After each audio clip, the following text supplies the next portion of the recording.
every morning and every evening. It's like now time for our milking. Our bodies are ready, our bags are full, and the kids are hungry. No!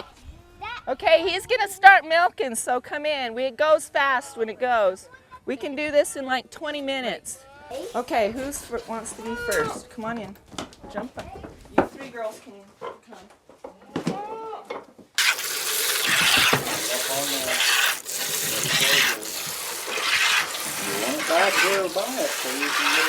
This is more skillful than it looks. Well, I squeeze at the top, right? Yeah. And then I make my fingers go down like that.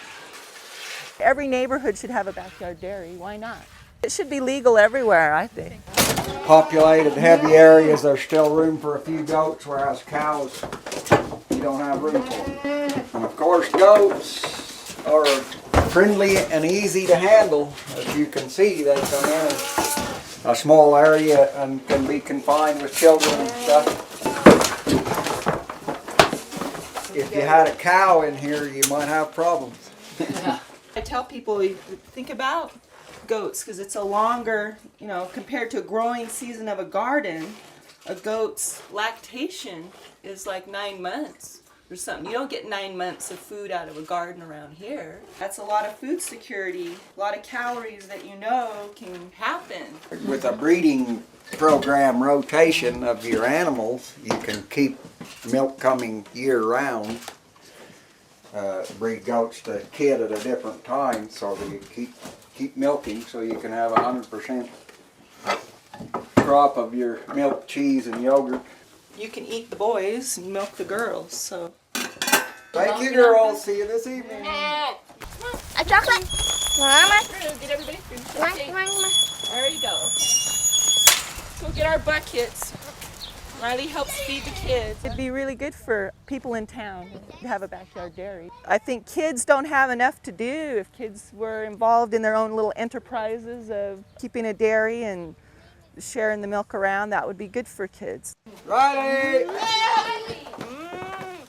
Put her back on the bucket over there, son. Us kids, we don't get the experience of doing all that stuff. My nephews down here, if it doesn't come out of the TV, they don't believe it. I was lucky enough to grow up out here and have him here to teach me how to do all this stuff. Come on, goaties. It's work, but hey, a little work makes you tougher, You can definitely do this at home. Any family can do this. You'd want to have fencing to keep other people's dogs away from your goats. I think neighbor dogs is probably the biggest danger to backyard goats. Landscaping would get chewed on. You'd be a trade-off, like I'm either going to have a beautiful yard or I'm going to have goats, Get them to chase you. There they go. Run, run, run. If you're going to have milk goats, get two so they keep each other company, so somebody has somebody to lay down with. And they'll be quieter that way. These are just 3-day-olds. And so they're staying in the house. This is like the traditional way to keep goats. It's called kidnapping.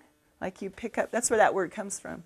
It's like as soon as the goats are born, you pick them up and bring them in the house and you raise them on bottles, and then they're very gentle and they think that people are their parents. I hope these guys get born in time because I was actually out there watching them. Start running back and forth through the house, and you put them outside. Yeah, when they jump big on enough to jump up on the counter and wipe things out, then we put them out. Do they make good pets? Oh yeah, they're playful. The goat is fond of play. They play a lot. After feeding the kids, we'll end up with, like 2 gallons a day. See, now I've got enough milk now that I could be making cheese tonight. And I make this queso blanco, make yogurt. The foodies are in ascendancy because they're a popular thing at the White House. If the First Lady thinks it's fashionable to raise a garden, perhaps it might be a thing to do.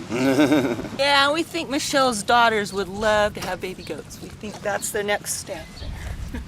That's our push, is to take the baby goats to the White House and introduce the daughters to baby goats. Never mind those dogs. Let's have some goats, Mom. Thank you, dear.